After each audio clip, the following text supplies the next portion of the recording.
Hi everybody, this is Sharpfokus45, so we've only got 5 more to go to get to the 1 year anniversary. This one is about 3 things that just must go up. Why must they go up? Because over time investments tend to rise, and using the Dow American stocks as an example, if you go back through history, there's never been a 20-year period where stocks haven't risen. So over time, investments tend to rise. But there are 3 things out there which either haven't risen by very much or haven't risen at all in the last 20 years.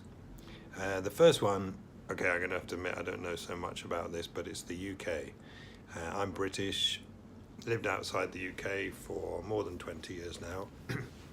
I have to say I've been watching in a bit of alarm how things have gone there, both because of going more and more into Europe, but also increasing what we call socialism in the UK. The Conservative Party, which is supposed to be the free market economics party, now talks about rewriting free market economics. Anyway, never mind. It's been sad to see, but it's had a dramatic impact on the financial markets.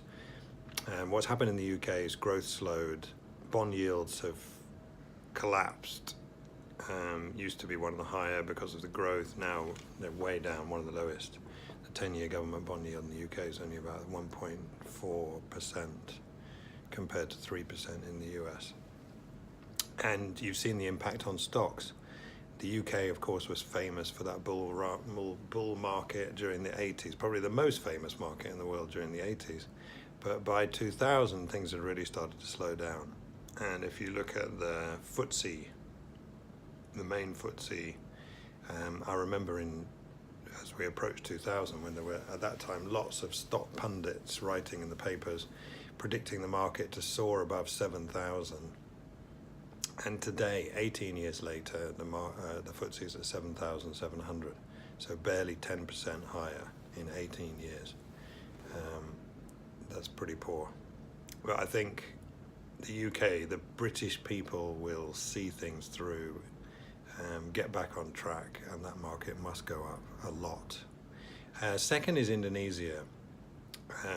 Although, of course, on the face of it, the JCI index has been spectacular.